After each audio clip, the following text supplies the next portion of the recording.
So I just wanted to do a little intro to this video because it's a bit different to the videos I normally do. In fact, this was my very first interview with someone else on my channel. So towards the end of last year, I went to London and I had the opportunity to interview Matt Dowling from the Freelancer Club. Today's video is quite long.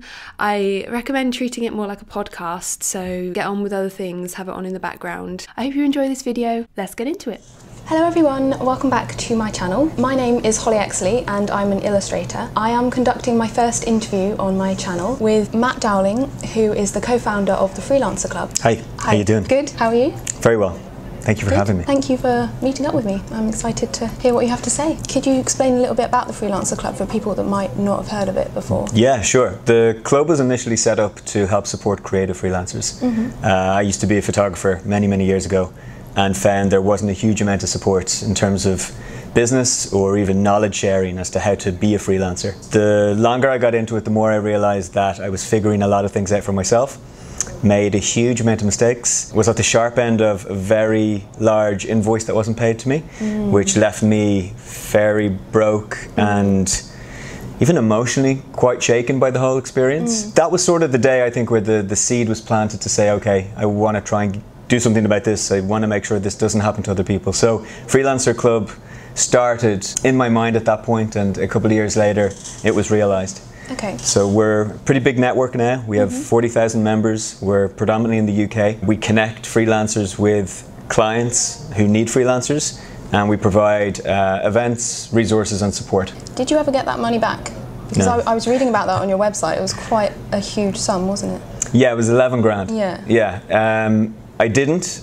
With the last 200, 300 pounds I had, I spent it on a lawyer. He did everything he could, but how it works is you get put on a credit list, and if the company doesn't have the funds to pay you, you don't get paid. They were very tactical. They continued to engage me for my services to photograph their stock for months, knowing they were going out of business. So their idea was to try and get as much stock photographed and sold before they pulled the plug on everybody. And there's no way of you knowing what's going on behind the scenes, so... No way, no. And the really tricky part in that instance was where I shot was a separate studio to the head office. So I'd never met anybody in the head office. I had no engagement with them. That was a sort of 4 or 5 month pursuit just to find out that they had gone bankrupt, and yeah, it was a tricky time. That is a nightmare for most freelancers. Yeah, it was a really tough time. Well, I'm glad you turned it into something positive, the Freelancer Club. We're going to talk about the No Free Work campaign today, so if you could explain a little bit about that.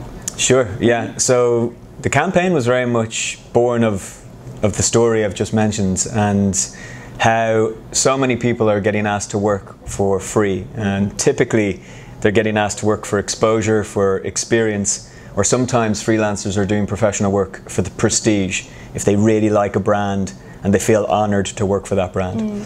It's typically happening in the creative industries, or any industry that is aspirational. So music, film and TV, fashion, sport, surprisingly, is it's really rife.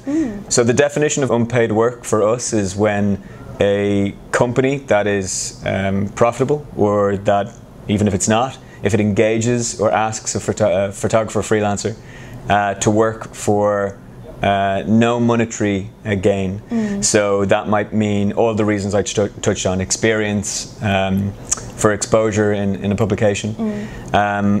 It's not to be mistaken for a collaboration whereby freelancers can come together and produce work for themselves, nor is it to be mistaken for voluntary work, which is different, or work experience, which often takes place whilst in education and is for credits. So I was going to ask about that. A lot of people do say, I won't do any free work unless it's for a charity or a cause that I believe in. What's your stance on that? It's a really tricky one. It's probably the toughest one that we deal with. Thank you for starting with that. Our line with this is to say, if you believe in the cause, then it's up to you if you want to give up your time. However, we would always suggest speaking with the charity to first of all find out if they are a charity, because, and this is not necessarily a fraudulent approach, but we find a lot of companies are classifying their event as a charitable event, but they're actually not a registered charity. So they should have a charity number. You should be able to look that up quite easily. The second thing to ask is to find out if everyone else is getting paid. Often in charities there is a business behind it where people almost always take a wage. Yeah. And so we've found a lot that it's less about this tag of we're a charity, won't you come and do it because you believe in this? And it's more about, well, it's just photography, or it's just video, or you're just a makeup artist, or it's just a piece of art, it's an illustration. And for some reason, our craft is not as valued as someone who pours pints or someone who stands guard at a door. Yeah. And it feels to me as if it's an attitude issue as much as an exploitative issue. Yeah, I'd agree with that. I think it's because we tend to start these occupations because we love them and because they're a hobby first, and then we pursue them until they become a profession, and maybe that's a reason why it's not so valued and people can look down on it. I think so. And I think knowing where that line is, so as soon as it stops being a hobby for you and it starts to become your career. Yeah. And I think we might get into this later, but you know, that's when you have to start paying and valuing your work. And I think because art and business has never mixed super well. Yeah, that's true. That's very true. That it's a murky area for us. I'd always consider myself an artist. I'm not money driven in the slightest. And first few years of my career, I found it really hard asking for money or talking about money. Yeah. I found it a bit vulgar, and which in business it really shouldn't be. I thought it was separate from my art and what I was doing and my passion. And actually that just opened the floodgates for people to be able to take advantage. Do you think it's anything to do with the kind of mystery of creating and not really understanding how much work and process goes into learning photography or becoming an illustrator, that means that they don't understand the value of how many hours it takes to produce something or learn a skill? Yeah, I think there's an element to that. If we really take this back and think about how creative we all were as children. Kids are typically very creative, and we do hit a point at some stage, well, some of us do, where you stop being as creative and you start moving into a different area. I have a feeling that people who are not in the creative industries probably take that for granted, and I think they belittle what we do a lot. And to your point in regards to the time it takes, not just how long it takes to learn a skill. Yeah. Not everyone is naturally gifted, and even if they are, surely that's still valuable. But even the practical preparations, so conceptualizing an idea, whether that's illustration, video, photography, a lot of things need to be prepared. The execution of the job itself, the shoot itself, and the post-production. So a lot of what our members are doing, our clients have no idea. It's 4,000 or 5,000 photographs that they might have to whittle down to 2 or 3. That could be 5 or 6 hours. Clients could certainly educate themselves a little more in terms of what's involved. I don't think technology's helped hugely, whereby the value of a photo is diminishing year on year. And that's the same for illustration. We've got stock illustration now that you can just go and buy for 10 quid, 50 quid or something. That's it. Yeah. So if you think about even stock as a solution, it's important, I think, for us not to fight that progress, if you like, or fight that option that's within our sector. Yeah. It's business, and it's the market, and it's how it plays out. It's what we do to combat it. And I think we're always pivoting and changing. We're always looking for new angles to find work. Yeah. Where one door closes, I think another opens, and stock has definitely shut down a lot of avenues for people. Now one may only illustrate based on a specific request if that stock isn't available. And if I'm a small business and budgets are tight, it's a bit of a no-brainer. I'm going to take the stock if I find something that's perfect.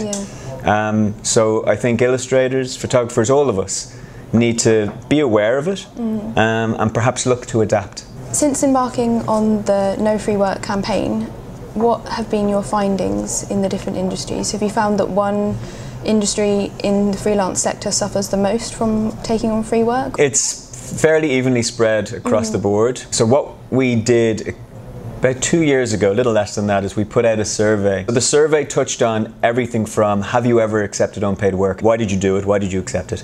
What were the consequences? And what we were looking to find out was, does unpaid work benefit you as a freelancer? We wanted to be completely unbiased about it, with no prejudice going in. We had over 1,000 freelancers, typically within fashion, beauty and lifestyle. The results were like shocking and way worse than we thought. Really? Unpaid work is costing each freelancer over 5 grand a year. We had asked people who had accepted unpaid work up to 15 years ago. The average was around 7 years that people were still accepting unpaid work into their career. Because initially we thought it was just new people, which isn't the case. The gender divide was more or less the same, so I don't think it was necessarily tipping towards women as we initially thought, although we did discover that female entrepreneurs and freelancers were typically saying yes to unpaid work more than guys. Why, we don't know. In terms of ages, it was everybody from new student leavers or freelance students right up to guys in their 40s and 50s. So this is really an epidemic that has been going on for a long while, and it's having a pretty crippling effect on people. The really shocking stuff, and the stuff that moved us the most when we read it, were the consequences of what happened when people accepted unpaid work. Some of the things that came out were homelessness, being unable to pay rent. One story from a makeup artist really affected us when she told us she couldn't feed her kids because the business that she was trying to run went from being pretty successful a number of years ago into this epidemic of unpaid work, and how she found herself fighting against people who were willing to do the same job for free. It puts it into sharp focus that this is a problem, that is something we need to start talking about, and I think we need to start educating people on. So would you say we're in the middle of the epidemic right now, or is it on the rise, free work? So the stats are saying it's neither dropping nor necessarily on the rise. It's tricky for us to be incredibly accurate with that without putting surveys out month on month. But certainly from the stream of unpaid work that we receive onto the site and the reports that we get, we're not seeing too much of a fluctuation. Our inkling here is that it starts with the freelancer believing that they have to work for free when they start their career. Something that we talk about a lot at universities and when we're lecturing to students is understanding their value. The other thing that was disconcerting was a lot of tutors are telling the students that they should work for free. The lines are getting blurred in regards to working during university for credit, which is fine, I guess, if the individual is gaining as much or more out of the experience. And they're still in a learning curve. I made a video about competitions and the spec work involved in competitions, and found that a lot of universities were encouraging those. But I think there is a line between, if it's a student-only competition, maybe you could enter and it would be a good opportunity, but as soon as you have to be out in the real world and you've got rent to pay and bills and things like that, maybe spec work shouldn't be encouraged so much. Yeah, and I think that's probably an area you'd know a lot more than I would. Presumably you've put work up for spec in the past, have you? No, I've always avoided these competitions because time is money and I don't want to give my time without payment. I can see why people would think it's a good opportunity because sometimes they're huge brands. I know Coca-Cola did one recently and a lot of big illustrators applied for that. The terms and conditions are really dodgy, so I think it's about educating people to look really closely to what they're giving their work to. What's your opinion on websites who are promoting competitions, which I've noticed are starting to pop up a lot, and it feels like they're using the word competition in terms of language as a replacement to proposals, or I don't want to say free work, but I guess only one person out of 1,000 is getting that job, which leaves a lot of people sitting at home with the work they've produced with no money. That's my worry, that competitions will replace actual call-outs for work. I feel like it could be approached a different way. The art director could be sourcing artists and approaching them and saying, would you like to work with us, rather than gathering lots and lots of free work through these competitions. Just seems very skewed to me and makes the job even more risky because you're dedicating a lot of time to something you might not see results with. It also for me feels like it's putting the portfolio and experience of an individual to one side, which is why we build up these portfolios. I think particularly as an illustrator, you hone in on your style. You build up a portfolio of work and people get to know what your style is and probably what to expect if they hire you.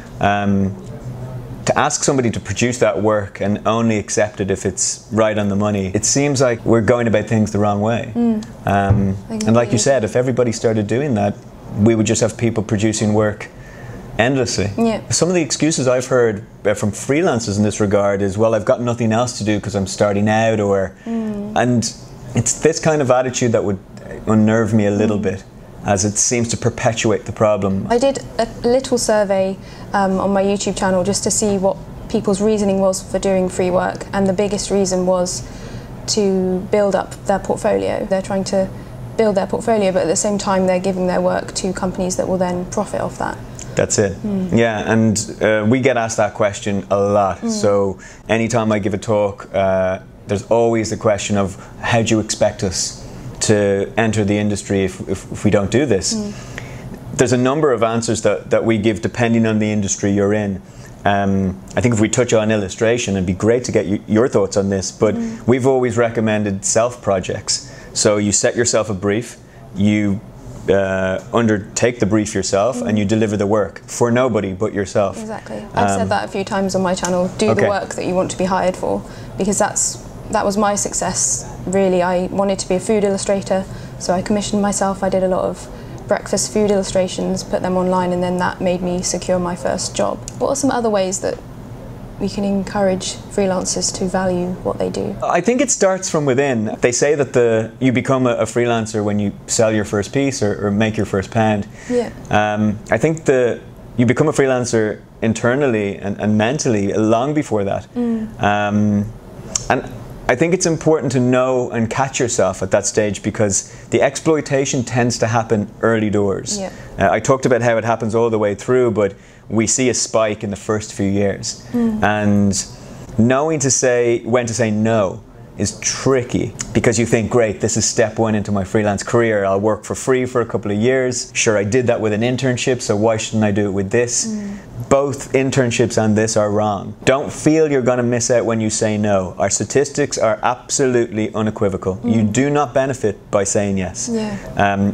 Actually, what we found happens with a lot of people is you get a reputation for saying yes to unpaid work. We interviewed one person in particular who said she kept getting inquiries from other companies saying, I've heard you do work for experience. Oh, no. And she became the person who does work for nothing. That reputation followed her for a long time. Yeah. And when she said no, she was deemed to be someone who was ruffling feathers. Even in your mind, if you think, you know what, worst case scenario is I get a bit of experience, you're getting a reputation, you're really harming your value as a person. You're effectively saying that your work is worth practically nothing in monetary terms, and that you're perpetrating and adding to the problem within the industry at large. So it's damaging our industry, and effectively it's dropping the rates of everybody else just that little bit more. One question I had was about social media, and your tactic when you hear about companies asking for free work is not to name and shame them and not to call them out on social media. But what I'm hearing from illustrators is the only way they feel like they have power or control over situations involving larger companies is to use social media to call out bad conduct. What do you think about that? I can see the merit. I can. We made a decision when we started the campaign not to approach it as a witch hunt. Yeah. We wanted this campaign to be a very positive campaign. So instead of naming and shaming, we approach the company in question and we say to them, this is what's happening. Most of them don't understand that what they're doing is wrong. A lot of the time, the people who are putting those jobs out, particularly freelance jobs, it can often be an administrative individual. Often somebody needs an illustrator, photographer, and they'll give that role because they see it as such a throwaway role to a junior in the company. Large companies are the surprising ones in all of this, and they have no excuse that they don't have the budget.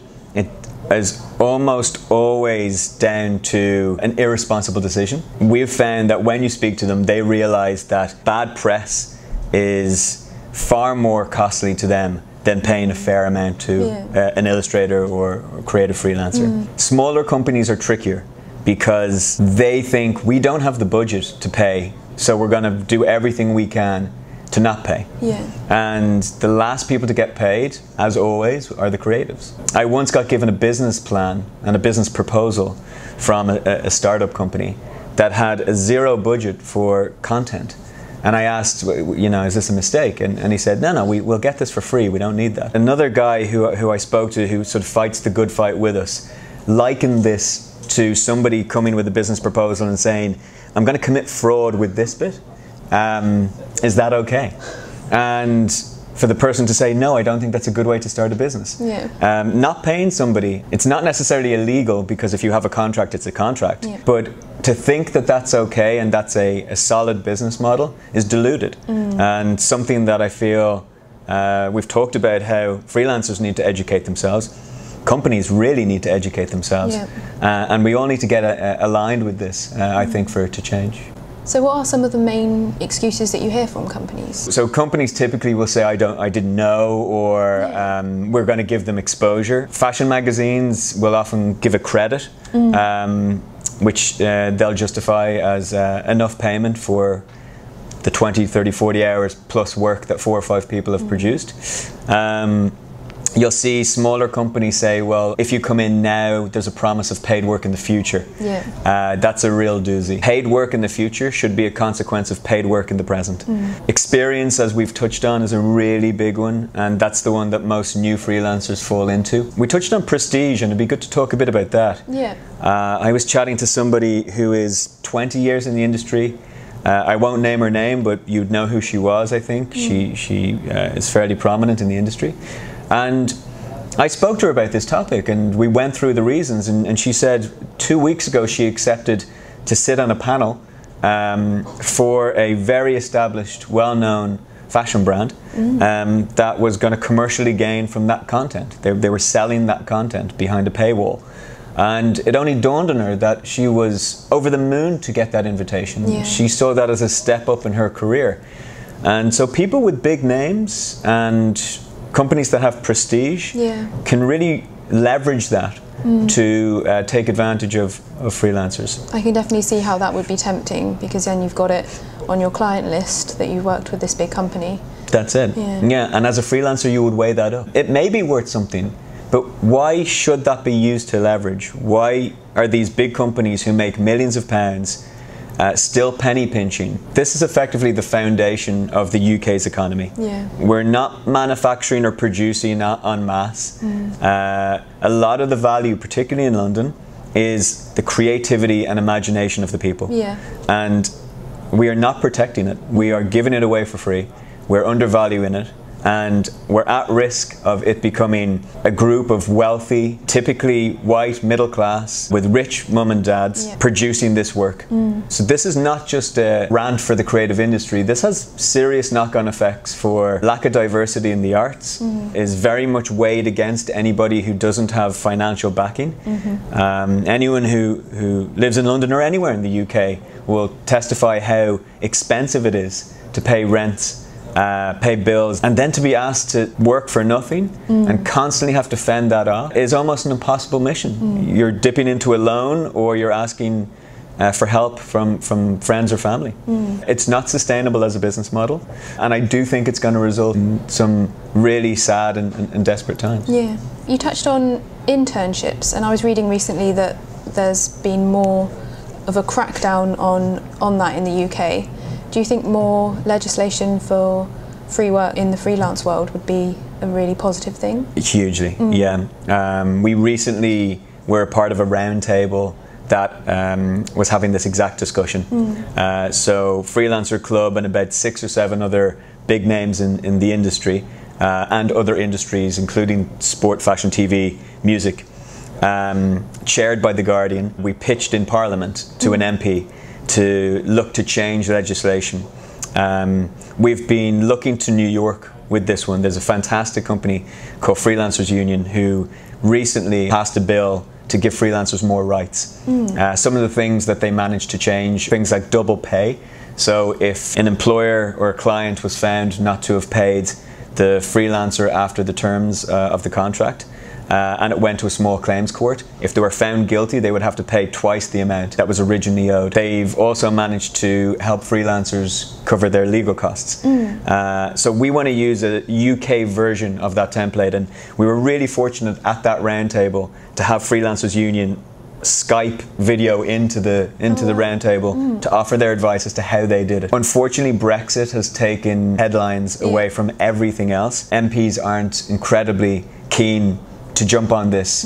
I think they will be once the dust settles. So we're really keen to push this and try and change legislation, and in the meantime we're not waiting around. We're going to be approaching this in a sort of a three-tiered way. Politically, which we've touched on as one, to look to change legislation. Approaching companies to ask them to sign a petition and pledge that they won't promote unpaid work. And then thirdly, it's educating and speaking to freelancers, which we've touched on. It's our belief that tackling these three areas simultaneously will bring about change. Sounds exciting. Yes. Considering my camera turned off, I think that's a sign that we've talked enough. So thank you very much for talking with me today. I found that really useful, and hopefully my viewers will as well. I will leave links to the Freelancer Club and the No Free Work campaign down below if you want to learn more about it. Thank you very much for watching. I hope you enjoyed, and I will see you again soon. Bye.